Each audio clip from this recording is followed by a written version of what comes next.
Welcome to Michiana Main Lines. Happy pandemic or whatever you want to call this. Thought I'd do a little video here, something different again. We're going to take a look here at the North American Railroad map and kind of do a brief review on it. I think this is a pretty useful computer program, and I don't think a lot of people are aware of it.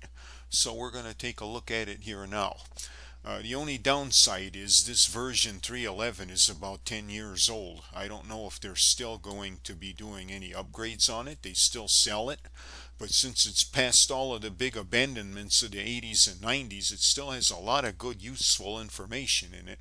I've owned this for quite a while and I still use it from time to time. In fact, I've been using it somewhat now when I'm creating that Niles to South Bend line.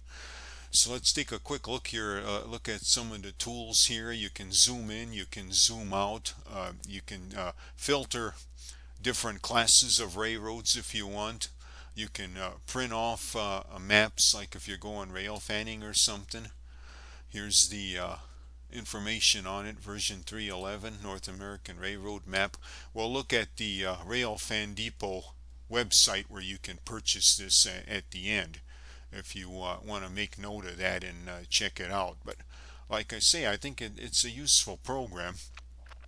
As you see here now, you have the United States up here right now. You have all of the rail lines, and then you can go ahead and start zooming in anywhere you want and just drill down as far as you want to see the lines closer.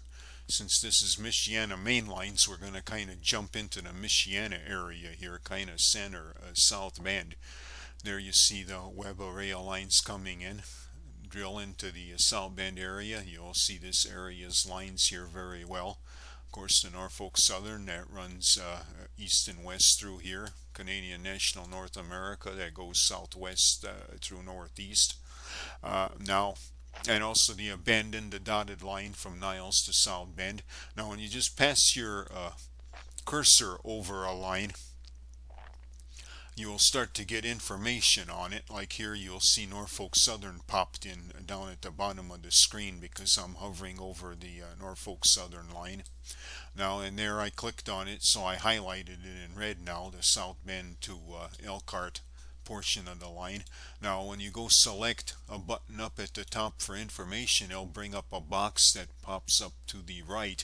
You'll see information on the railroad segment, the name, the trackage rights if there are any, Amtrak in this case, previous operators, Consolidated Rail, post-World War II owners, and at the bottom data on the line itself, the density, which is a number 7, the highest density line, class 1, the Federal Railroad Administration classification, the type of signals here, CTC, main tracks 2, and the length, which is 16 miles.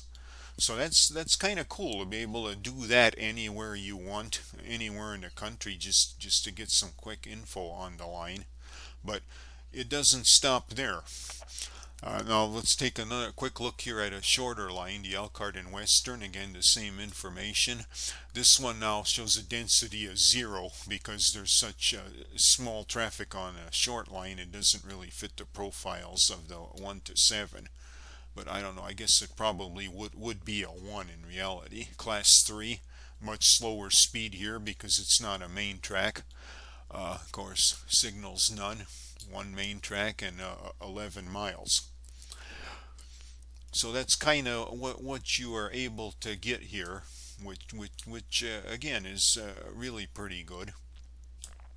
But now you can get even more information if you want. You can click on another information, a little button up there at the top, and now it gives you the information on a railroad. Again, we're looking at the highlighted red, which is Norfolk Southern. It gives you their phone number, their address, and their website. If you click on that, the program would, after asking your permission, would take you over to their website where you could visit the Norfolk Southern and see what they have going on there. So kind of a one-stop shop for railroad information, which I think that's kind of useful.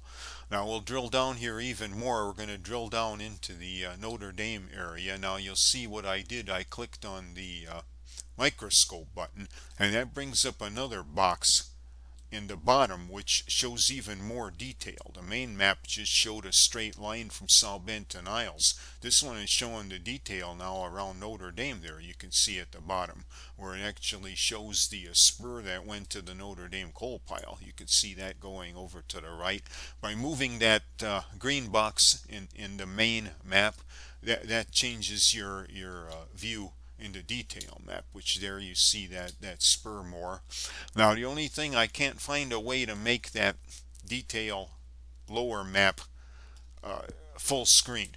At least I couldn't find it. That would be kind of neat to be able to do that, but it looks like you're kind of stuck with that smaller box. You can kind of extend it a little bit sideways, but that's about it.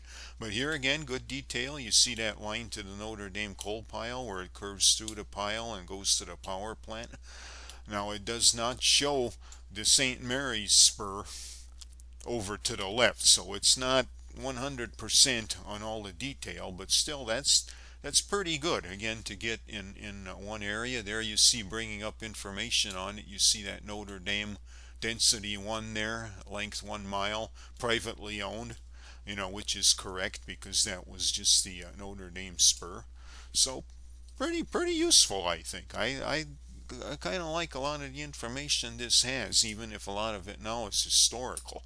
Now if we go to that button that shows like an airplane for aerial views, you have a bunch of choices here, and we can pick, in this case, Google Maps. It asks permission to go to their site, and it will take you right to the Google Maps for the area you are looking at, where you can then drill down and look at the aerial view, or even just a map view if you wanted, which is what it's done here. Now the only thing, it doesn't really drill you right down to the line detail area. You kind of have to do that yourself.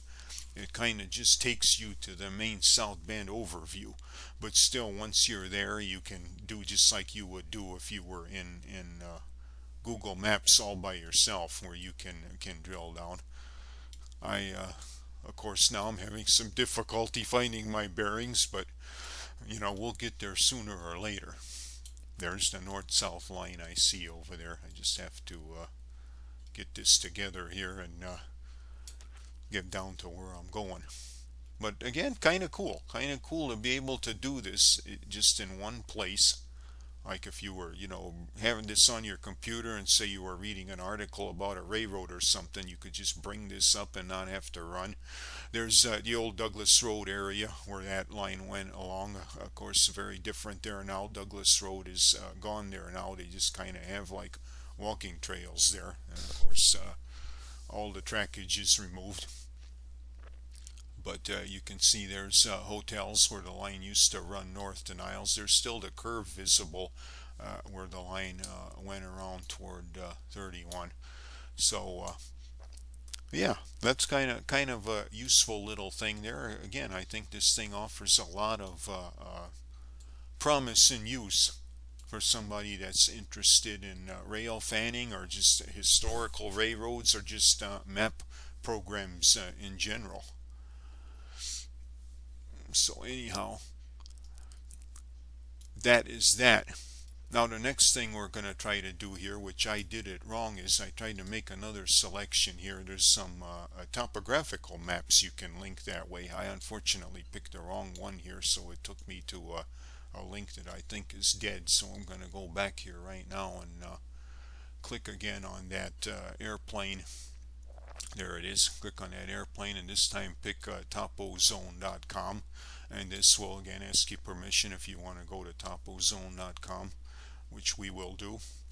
And this will bring you up a topographical map now of the South Bend area. Again, kind of just a general area. You have to kind of drill down and really see what you want.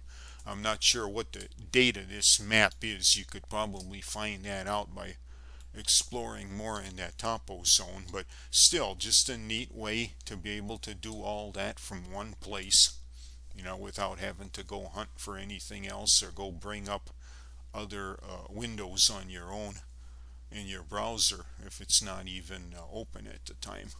So there we kind of see the South Bend area on this map. It shows the lines there very well.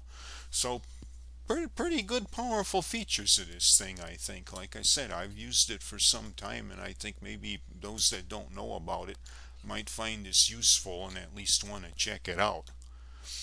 Some other information it gives here, if we zoom out on some of the abandoned lines, it will actually even show you the date it was abandoned. Not all of them, but some.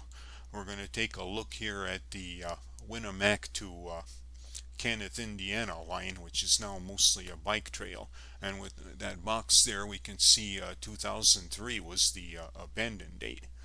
Now other ones don't show that, so it's not a constant thing, but still, again, some more information. Here you have choices where you can do a quick pick, like there's Mexico. You can just pick the United States, the lower 48, or you can go and zoom into Alaska has its own map, and of course Canada lines are there as well. So pretty powerful North American Railroad map. I'm really not aware of any other programs like this. There used to be an old thing called RailGIS that was just a DOS program back in the I don't know, late 80s into the early 90s, but that one wasn't as nearly as sophisticated as this is. The only thing is, it would be nice if they would update this, but still, it's not bad for a program of this nature. Now we'll click on that Railfan Depot site just to show you where you can obtain this or get more information on it. Railfan Depot sells a lot of railroad videos. They even have credit points available. The more you buy, you get credits, and you can use those, so you might want to check it out. Here's the information on the rail map. $40 for this program. It does work for Windows 10 and most previous Windows versions, and you can get more information on it there if you're interested. So I just wanted to do this to kind of make you aware, and I might be using some of these maps in future presentations on this channel. I don't think there would be a problem with that. Probably should check it out with them first, but we'll see. So anyway, I hope you enjoyed this video. I hope this gave you some information here that maybe you weren't aware of. We'll have some more things coming. Again, like, subscribe. Thanks you for watching, and here we'll leave you with a shot of the old Notre Dame area line just before it was removed about 6 years ago. This was just south of St. Mary's, looking south. You can see the line still there in place, and the long ties from the switch, which was the line that actually ran south to Niles Avenue and South Bend. So anyway, take care. See you later.